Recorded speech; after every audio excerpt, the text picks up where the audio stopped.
Olá, sejam bem-vindos a mais uma edição do programa Autoação no 14. Eu gosto de números, eu não sou matemático, mas eu gosto de números, então vamos datar aqui. Edição número 263, sempre trazendo a boa informação, informação de qualidade necessária.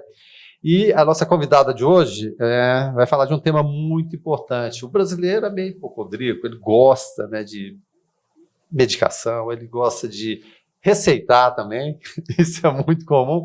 Então já dá uma margem aqui para vocês saberem qual que é o tema a ser tratado hoje. E a nossa convidada é a Axa Cristina Moreira. Ela é farmacêutica formada pela Universidade Estadual de Goiás, pós-graduada em farmácia clínica e hospitalar, também gestão hospitalar e saúde pública. Axa, seja bem-vinda aqui ao programa Autoação no 14, coisa boa ter você aqui. Obrigada, Guilherme.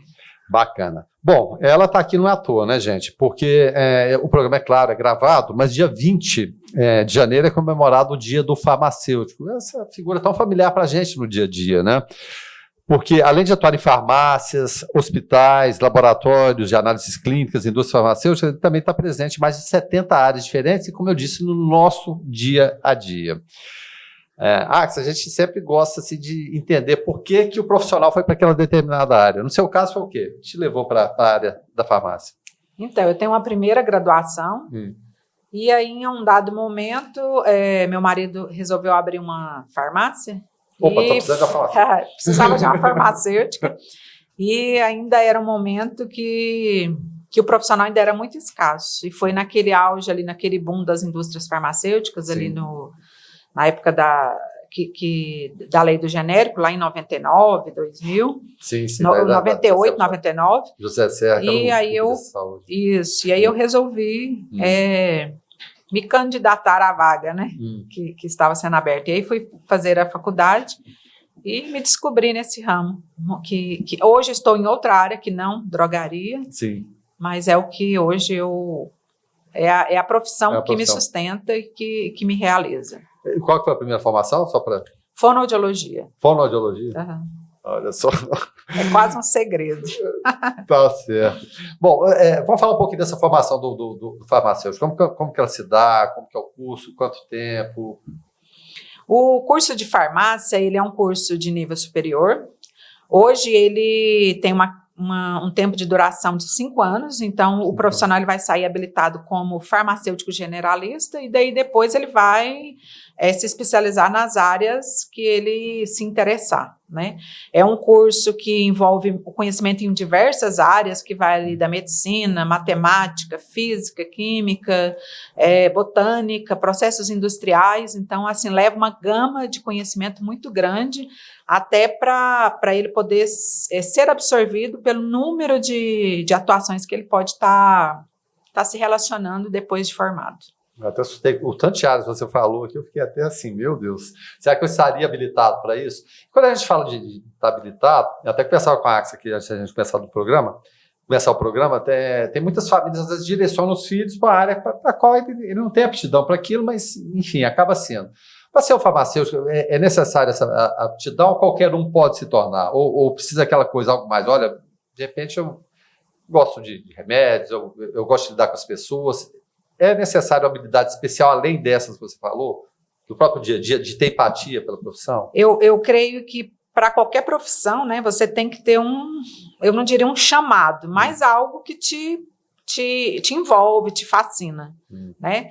Seja lidar com o público, seja lidar com, às vezes, no ambiente hospitalar, seja lidar com, vamos pensar assim, na questão da farmácia, com inovação tecnológica, com desenvolvimento de um fármaco, algo tem que primeiro te chamar a atenção. Claro que alguns profissionais, entram por outros motivos. A gente sabe de história, fui fazer uma inscrição de vestibular e achei interessante o nome. Me candidatei, fui aprovada, fiz faculdade, não gostei. Ou me candidatei, fui aprovada, gostei e me encontrei na profissão.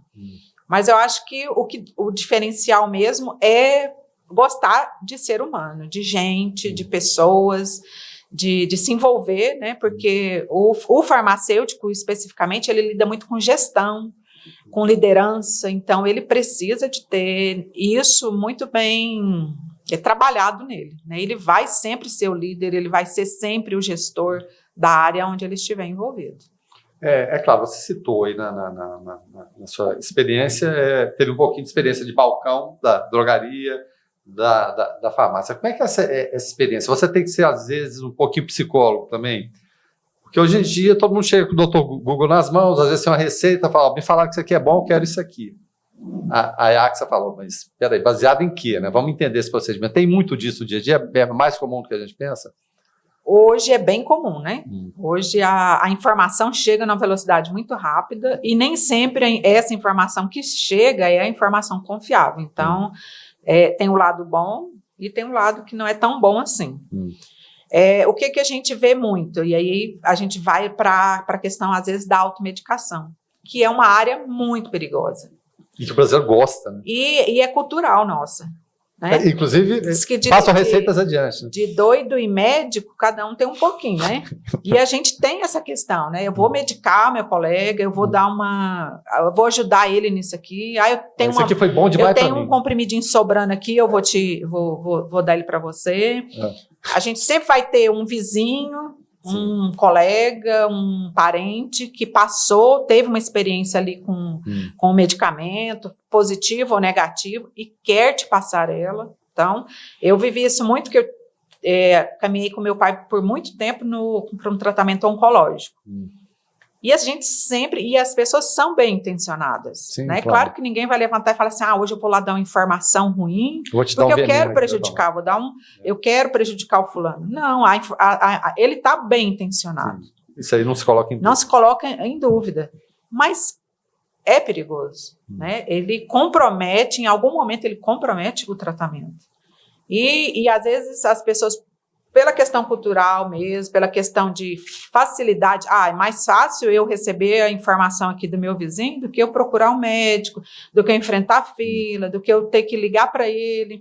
Então eu vou ali, que ele já tem um familiar que passou pelo mesmo problema, e eu vou lá e vou tirar uma dúvida com ele, ou vou aceitar a sugestão dele. Sim. E eu sempre falo que a gente tem que pensar que não é o medicamento pelo medicamento, não é a doença pela doença. Porque hoje nós não tratamos mais só a gripe. Nós só não tratamos mais o paciente com o câncer em si. Eu trato o paciente que chega com câncer. Eu trato o cliente que chegou com sintomas gripais. Ou seja, de forma integral. Existe, ele é um indivíduo que traz ali uma série de outras coisas. Ele pode ter um problema, uma alteração arterial, ele pode ter diabetes, pode ter insuficiência renal, e às vezes, naquela boa intenção, eu posso estar prejudicando e causando um dano muito grave para esse meu colega, meu parente, o que seja essa relação aí, esse vínculo que se tenha. E aí, quando a gente vai para o balcão, a gente vai encontrar essas informações chegando. Eu quero isso aqui porque alguém me informou que isso era bom. Eu quero isso aqui porque o fulano tomou e foi muito bom, e ele até abandonou o tratamento com o médico, e agora ele só está tomando esse comprimidinho aqui. Isso é muito sério. E eu sempre falo que cada um tem que estar na sua função. O farmacêutico não é médico. Isso tem que estar muito claro.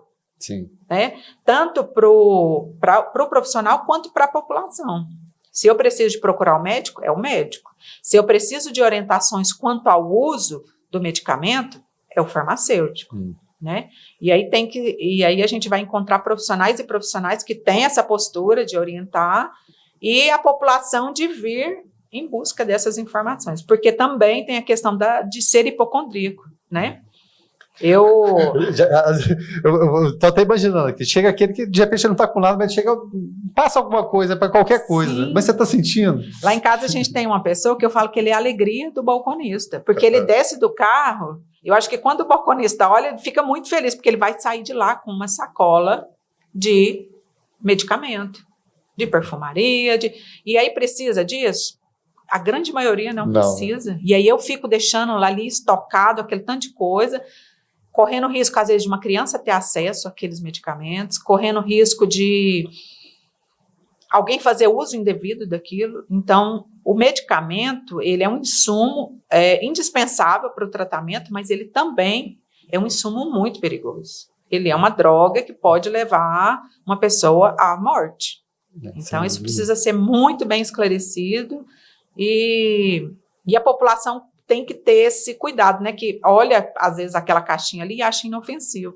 E não necessariamente ela é inofensiva. Sim.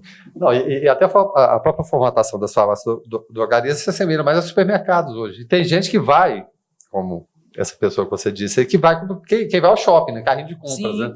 Passa para lá, para cá e vai levando tudo. Bom, a gente falou aqui que a automedicação é um problema sério, especialmente no Brasil. Mas em relação à prescrição, o que o farmacêutico, primeiro, o farmacêutico pode prescrever? E o que ele pode prescrever, caso seja positivo? Hoje nós temos os medicamentos OTCs, que é uma sigla em inglês, que quer dizer além do balcão. Então, eu particularmente, eu não gosto dessa terminologia, o farmacêutico faz prescrição. Existem outros vieses, por exemplo, farmacêutico no ambiente comunitário, na farmácia comunitária, que aí é feito um acordo entre os profissionais, a equipe multiprofissional, juntamente com o médico, e ele faz algumas prescrições para pacientes com tratamento crônico, tipo diabetes, hipertensão, em consultório, mas em acompanhamento junto com aquela equipe multidisciplinar. Agora, a prescrição dentro da drogaria seriam para esses medicamentos, que seriam os analgésicos, os anti-inflamatórios, antitérmicos, medicamentos para constipação intestinal, vitaminas, polivitaminas, e aí uma série de outras coisas que são medicamentos que não vão ter um efeito colateral significativo. Posso levar, enfim, a danos sérios, né? E que não podem causar interferência ou interações medicamentosas. Porque, às vezes, esse paciente, como eu disse, ele não é o medicamento pelo medicamento e nem o paciente pelo paciente. Ele tem outras, não necessariamente tem, mas ele pode ter outras complicações. E aí a gente pode pensar que esse paciente está fazendo uso de outras medicações também. Sim. Então, às vezes, o analgésico não vai interferir no tratamento que ele está tomando. O anti-inflamatório não necessariamente vai interferir no tratamento. Mas são alguns medicamentos, não são todos os medicamentos que o farmacêutico pode estar sugerindo ou prescrevendo para o paciente naquele momento. E voltando até na questão psicológica, é importante, de repente, ter aquela conversa com a pessoa que está ali para entender um pouquinho. Às vezes vai sem a receita, quer comprar alguma coisa para comprar, não, me vende aí, enfim. Esse aspecto psicológico é importante também nessa relação. Eu digo isso porque, tempos passados, a gente sempre falava, tinha um médico, e as pessoas falam muito hoje, mas você tem tanta especialidade, antes o médico resolvia qualquer problema. Sim. Não, ia lá, virava o médico da família o tempo todo, resolvia qualquer coisa, né? De unha encravada, qualquer outra coisa ele resolvia. Essa questão da especialização, do conhecer a pessoa, e o farmacêutico também era referência. Sim. Puxa vida, conheço a vida toda, tinha o seu Zezinho ali da farmácia e tal, pode ir lá que ele vai te receitar, vai acontecer isso. Cria-se muita simpatia hoje em dia, ou não é mais possível dentro desse universo que a gente tem de tanta comunicação, mas ela ainda é possível. Eu vou ali no meu médico de confiança, vou no meu farmacêutico de confiança. Essas relações são fundamentais ainda? O mundo está tão distante, é tão... A farmácia, ela é uma profissão milenar, né? E aí lá atrás, no século X, XI, ela se misturava com a profissão médica. Só depois de um tempo que elas seguiram caminhos distintos, né? Cada um na sua função. Mas esse vínculo que existe aí, principalmente, talvez essa dependência, às vezes, né, do profissional. É um ponto seguro. É um acesso mais fácil. Acaba-se que é um profissional de saúde, né, que tem também, que é capacitado para, e aí ele cria-se esse vínculo, né? E o objetivo do farmacêutico, em qualquer ambiente, é promover o uso racional do medicamento. Então, é a questão da promoção em saúde. Às vezes, eu tive muito essa experiência que eu trabalhei numa drogaria de bairro. Então, a gente tinha, assim, depois do balcão, umas cadeiras longarinas, 3 cadeiras, e sempre tinha 2, 3 idosos sentados ali. E o que eles queriam? Conversar. Queriam atenção, queriam tirar a dúvida do medicamento que está tomando em casa, queriam vir trazer informação, não, eu estou fazendo uso daquele medicamento que o médico... O chazinho da vovó ainda. Trazer essas informações também, o caldo, a canja que eu tomei me fez bom. Né? Então, mas o papel do farmacêutico é essa promoção em saúde, né? É desvincular trazer o uso racional, desvincular essa necessidade de todo o tratamento ser farmacológico, não necessariamente todo o tratamento, a grande maioria vai ser, o medicamento é o elo no tratamento ele é o elo. Mas alguns tratamentos não vão ser farmacológicos, né? E aí muitas vezes, o profissional farmacêutico também pode passar essa segurança para o paciente. Né? Nesse momento, você já fez o desmame desse medicamento. Então, nesse momento, você já pode seguir com outras. Vamos pensar aí na questão da psiquiatria. Muitas vezes ele precisa sim do medicamento, ele passa pelo médico, o médico prescreve, o farmacêutico faz todas as orientações, acompanha junto com o médico, mas vai chegar um momento que ele vai fazer o desmame. Né? E é difícil? Porque às vezes o porto seguro é o medicamento, né? Tem pessoas que precisam de olhar e ver que está ali o medicamento. Se acontecer alguma coisa, eu vou ter ele de SAS? Vou, então muleta tá tudo bem, muleta. Mas esse é o papel do farmacêutico, né? Promover saúde. E às vezes falar, você não precisa mais de medicamento. Sim, porque vai chegar um momento, né? Porque o medicamento ele não é para ser ad eterno, né? É início, meio e fim. Sim. E em relação até essa questão da prescrição, acho que começar com a Axis aqui, porque às vezes tem algumas receitas simplesmente não dá para entender o que está escrito. Pode acontecer hoje de prescrição baseado nisso? Como é que é essa interlocução? Porque a obrigação deveria ser legível, mas a gente sabe que algumas não são possíveis. E assim, sem querer criar atrito para essas situações do dia a dia que são comuns. Simplesmente chega ali, você não consegue entender. Como lidar com essa situação? Então, a tal da letra do médico. Em drogaria, a gente brinca assim que a gente vai mandar um caderno de caligrafia para aquele médico, né? Não sei se é a pressa, se é questão também cultural, né, de se escrever. Mas é o que a gente estava falando, e é um hábito perigoso, né? Porque às vezes você chega, e aí eu como cliente, às vezes você chega com... Hoje as prescrições, a maioria são eletrônicas, hoje já facilitou muito. Mas ainda acontece da prescrição manual. E aí o balconista ou o farmacêutico que te atende olha e fala, eu acho que é. Aí mostra para o outro, o que você acha? Sim, e aí é hora da gente ligar uma luzinha vermelha. Epa, peraí, você não tem que achar. Você tem que ter certeza. Isso é muito sério. Né? É o medicamento que eu vou estar tomando, é o medicamento que o meu filho vai estar tomando. Então, ninguém aqui vai ter que achar nada. O que é a postura do farmacêutico, se ele acha que é? É ligar para o prescritor. Só o prescritor vai poder né, trazer essa informação clara. Não é o que você está achando. É isso. Né? Porque às vezes, o que você está sentindo? Por que te levou ao médico? Então deve ser. Mas a prescrição, ela deve ser legível. Né? Uma prescrição errada, ela pode levar a danos muito sérios, né? Na minha época de faculdade, quando eu estava fazendo estágio, de frente à unidade de saúde onde eu trabalhava, tinha uma farmácia. E aí o médico, ainda num formulário de linha, ele fez uma prescrição do fenoterol, que é o Berotec. E aí ele colocou 0,2 gotas para fazer a inalação de uma criança. De frente mesmo a unidade de saúde, ainda era essa época que as farmácias faziam todos esses procedimentos. Hoje se faz com menos, né, menos intensidade. Alguns já não podem ser feitos dentro do ambiente da farmácia. E exatamente aonde colocou 0,2 era onde estava a linha. Não, perdão, 2,0. Então, o ponto ficou em cima da linha. E quem recebeu aquela receita entendeu 20. 20 gotas, ou Sim. seja, 10 vezes mais. E o que aconteceu? Era uma criança que tinha síndrome de Down, consequentemente, ela tinha problemas cardíacos, e essa criança fez uma parada cardíaca ali, fazendo um procedimento que era simples, era fazer uma inalação.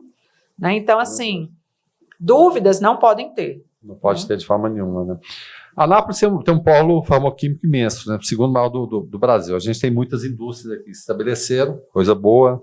Mas em relação ao farmacêutico da indústria, qual que é o papel do farmacêutico ali na indústria? Porque a gente olha lá, na bula do remédio está lá, né? Farmacêutico responsável. Fala um pouquinho sobre esse papel do farmacêutico. Então, o farmacêutico, tudo que diz respeito ao medicamento, ele vai ser o responsável técnico. Né? Ele que vai deter todos os conhecimentos no que diz respeito a todos os processos do medicamento. Dentro da indústria farmacêutica, ele vai estar envolvido ali não só na área de gestão, não só na área, vamos pensar na área administrativa, porque ele vai estar envolvido desde o momento em que os fármacos vão começar a ser elaborados ou estudados, né? Sim. A parte da análise físico-química, controle de qualidade, a validação, a parte documental dele perante a Anvisa. Então, o farmacêutico está inserido em todos os processos da indústria farmacêutica, que vai lá desde o desenvolvimento do fármaco até a comercialização desse medicamento. Ele é o profissional apto e legal para exercer essas funções. Sim. Eu não coloquei na pauta aqui, não, mas me ocorreu aqui. Farmácia de manipulação. Qual o papel, qual o diferencial da manipulação?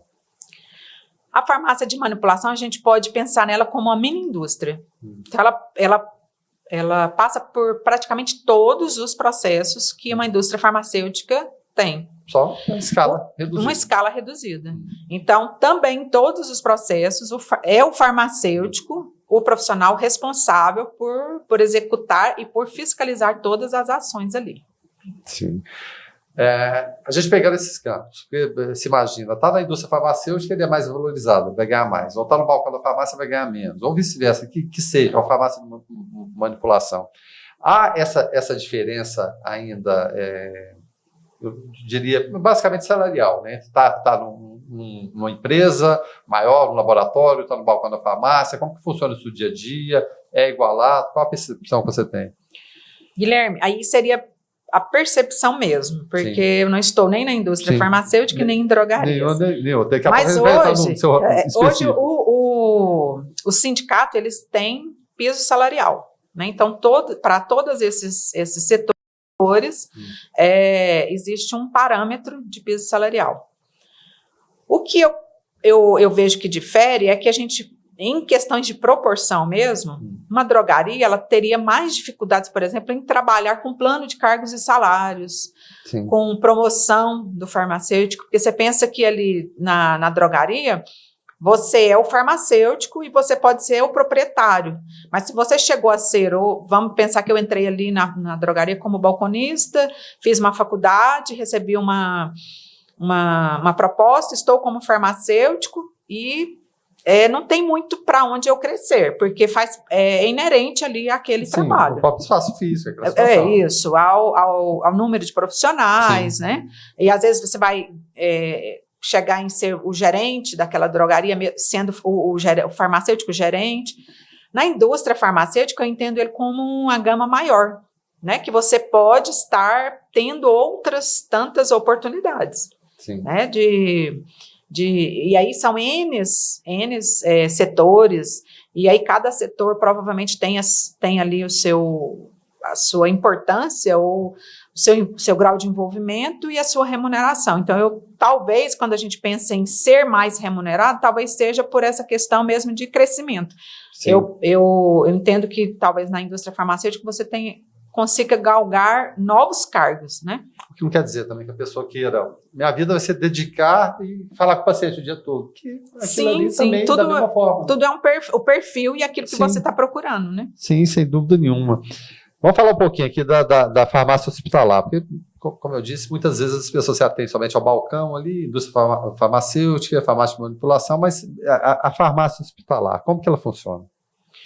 Então, a farmácia hospitalar, ela não é uma atuação nova do farmacêutico, mas que hoje, né, já está bem mais divulgado.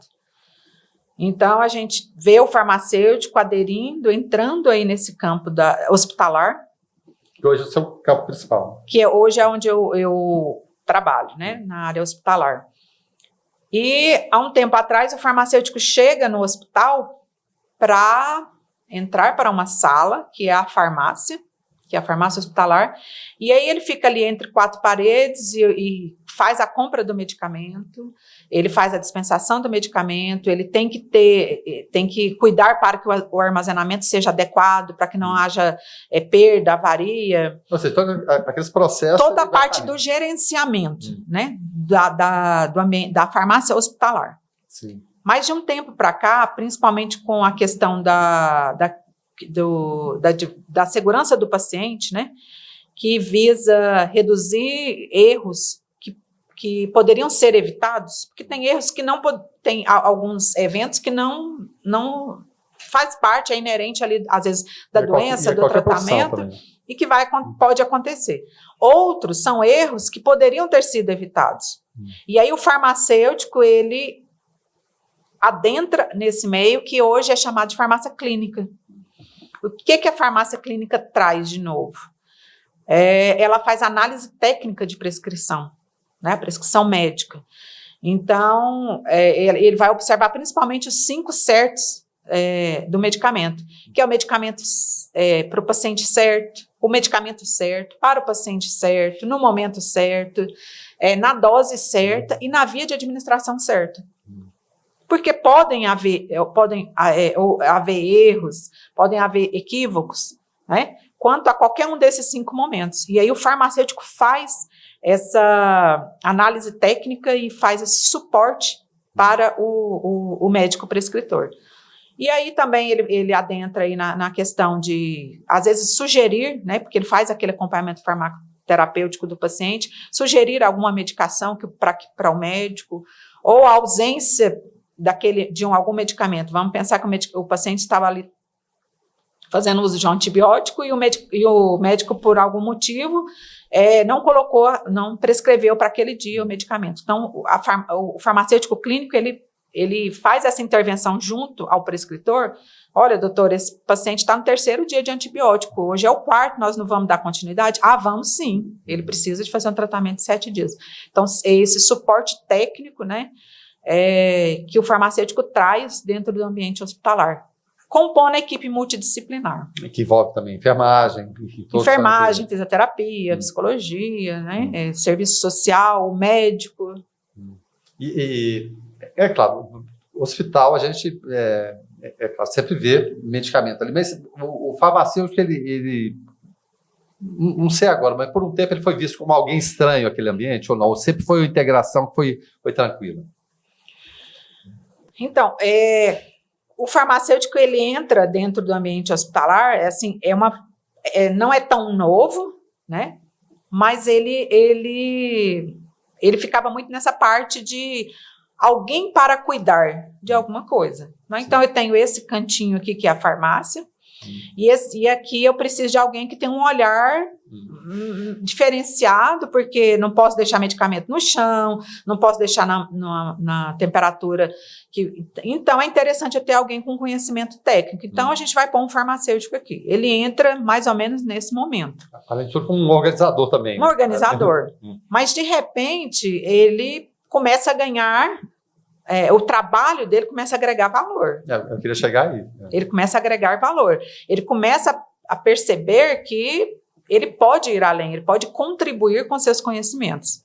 E aí, eu penso que, e aí eu já vivi isso, existem embates, mas isso vai muito da postura, sempre da postura do profissional, porque, como eu disse lá atrás, todo mundo tem que saber o seu papel, né? Eu não entro na farmácia clínica para competir com o médico, porque eu não sou médica. Sim. E eu não tenho conhecimento médico. E eu sempre falo para a minha equipe, o médico detém a clínica do paciente. né? E a prescrição ou a sugestão dele é soberana. Isso a gente não vai discutir. Mas eu posso, sim, né, trabalhar de forma a dar um suporte para esse médico. Mesmo a interlocução, né? Vamos pensar numa coisa que acontece em qualquer lugar. Por algum motivo, o paciente está em uso de algum medicamento e nós não conseguimos, em tempo hábil, aquele medicamento. E aí, naquele dado momento, ele precisava daquele medicamento, nós não temos. Anteriormente, não tem. Não tem, então deixa Fica sem. sem. Hoje, o farmacêutico pode falar, doutor, eu não tenho essa alternativa farmacêutica, mas eu tenho essa, que vai agir dessa forma e a gente pode alcançar resultados. Não, então vamos por essa alternativa. O médico vai falar, então vamos por essa alternativa. Então, soma-se conhecimenentes. Né? Isso é muito, muito importante. A gente sempre fala das equipes multidisciplinares porque elas são fundamentais. São fundamentais. Até nesse próprio auxílio, às vezes uma pessoa até percebe uma coisa que a outra que está ali, às vezes não tem. Sim, se complementam, né? Se complementa, e é natural. E ter a humildade de reconhecer isso é importante, né? Eu acho que é fundamental, sem dúvida nenhuma. Eu fazendo a pesquisa aqui para a pauta, eu me deparei com um farmacêutico 7 estrelas. O que seria o farmacêutico 7 estrelas? Porque não 5, 7 estrelas, foi logo no 7 ali. Então, é o farmacêutico que se destaca? Seria essa a pergunta? Não sei. Vamos pensar assim. A gente fica imaginando que seja alguma coisa muito, muito importante, vai além, né? Vai além. Aí é uma teoria minha. Sim. Eu vou trazer a minha teoria que eu acabo usando no meu dia a dia, né? Hoje eu atuo numa área de gestão e, vez por outra, você está ali selecionando um profissional farmacêutico ou eu trabalho com equipe multidisciplinar, então eu estou selecionando outros profissionais.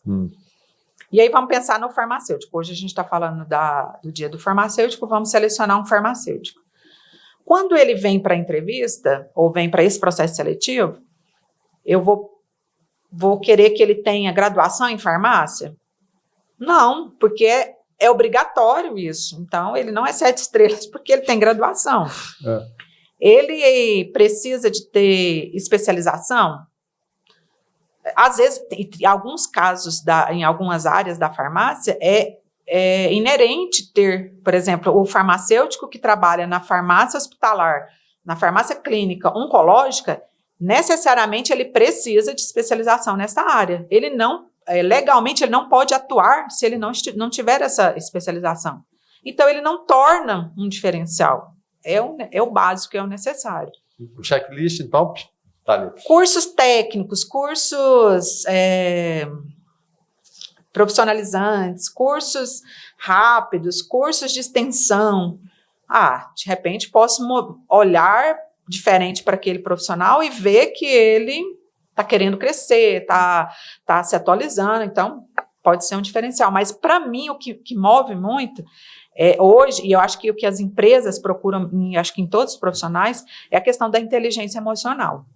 É saber lidar no ambiente de hospitalar, muito estresse, muita pressão. Vale para se divertir, né? Nós somos tempo dependentes, então a gente não pode, quando der certo eu vou lá. Na hora, agora eu estou ocupado com outra coisa. Depois eu faço isso. Depois eu faço isso.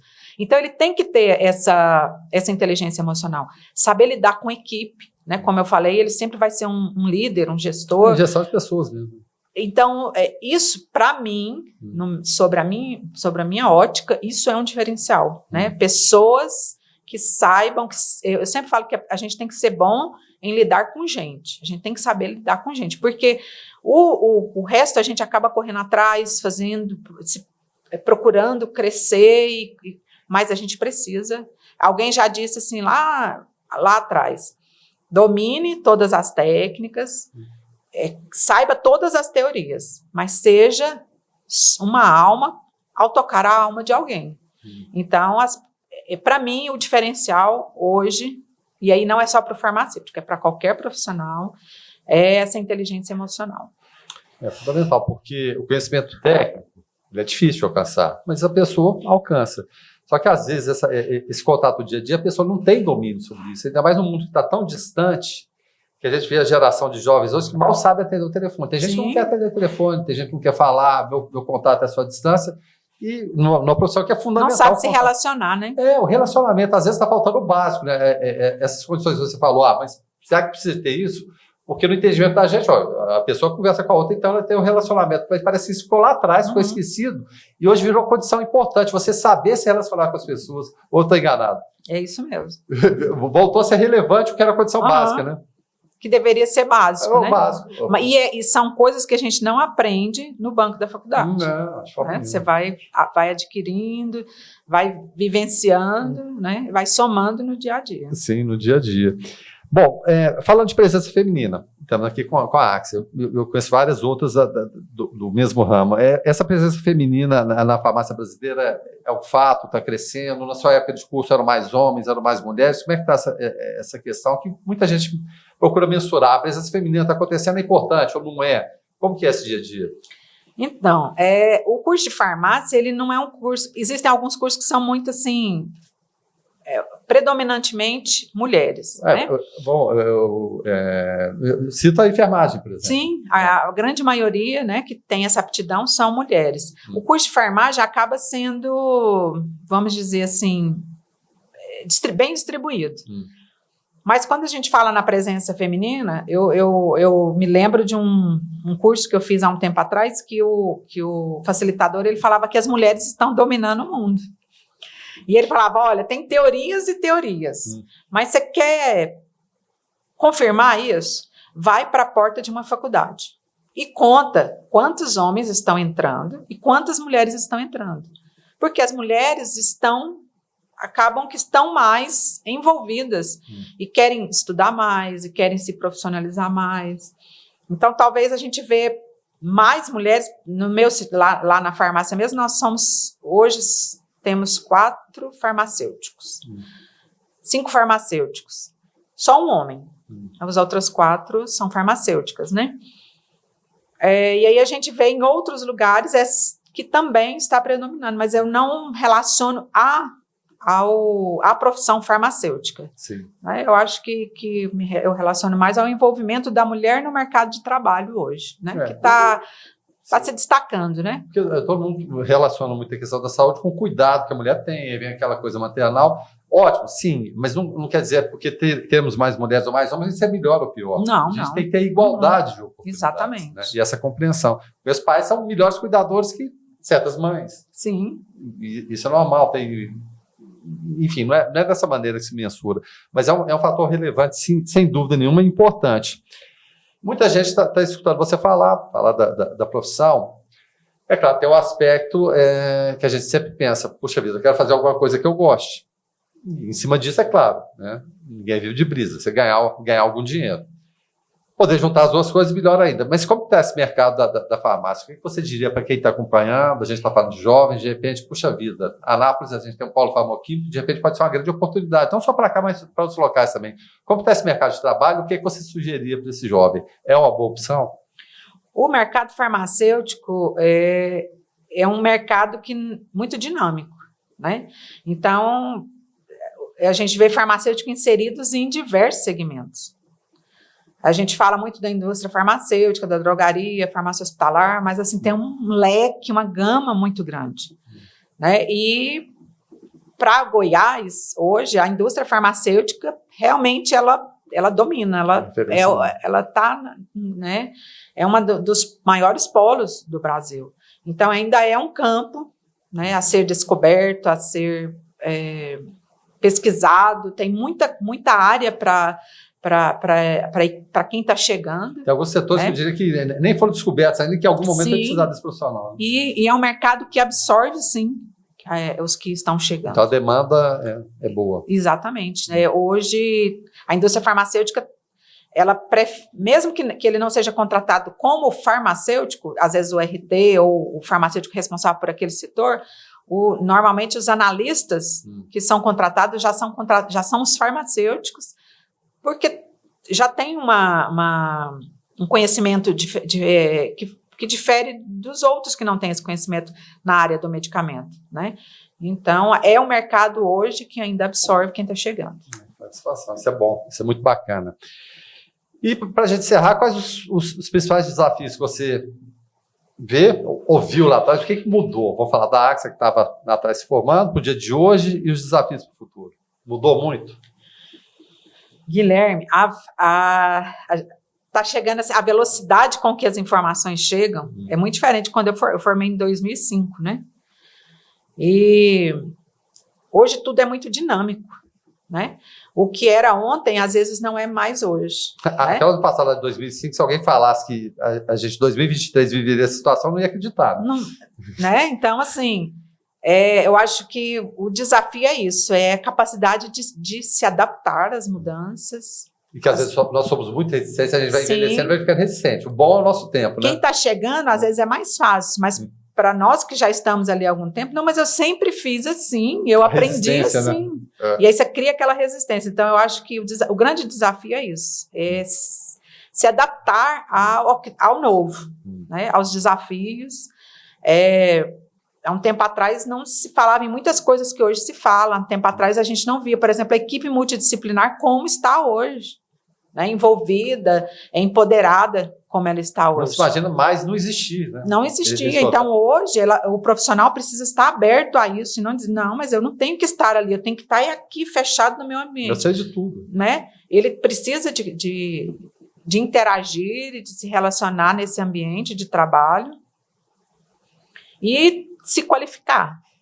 Né? Se qualificar porque todo dia é uma informação nova. Eu chamo isso de empregabilidade. Eu sempre falo para a minha equipe.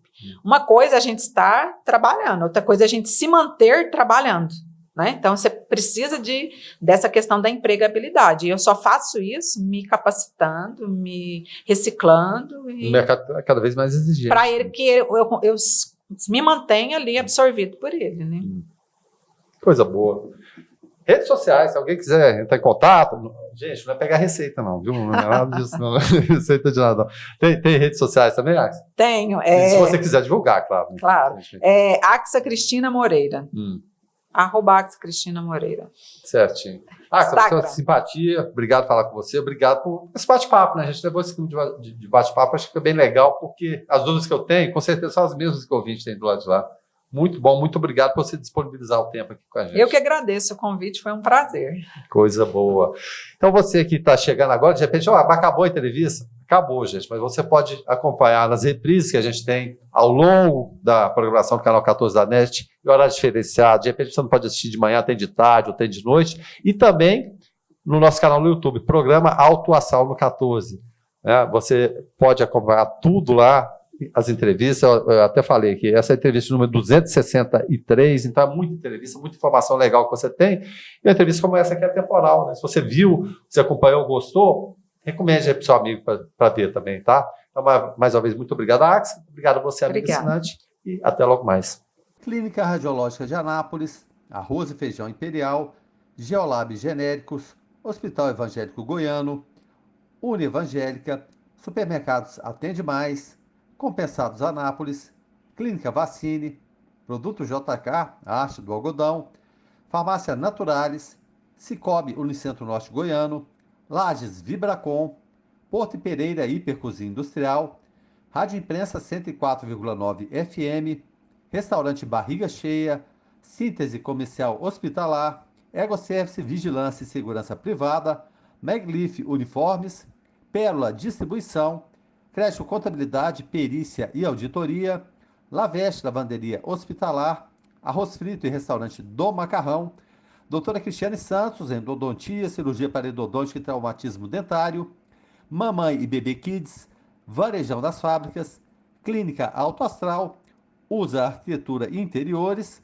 Fazenda Campo Largo, leite de qualidade, Arquivo Off, guarda e organização de documentos, folhas, suplementos naturais, Droga Lúcia, economia a serviço da sua saúde, Opção Ótica, Exclusiva Castor, um sonho de colchão, Centro Automotivo de Reparos Lagcar, Caplife, tratamento capilar, Dotes, tecnologia e comunicação, Sabor e Arte, a arte de comer bem, Graça e Falcão, doceria e Mega Estúdio.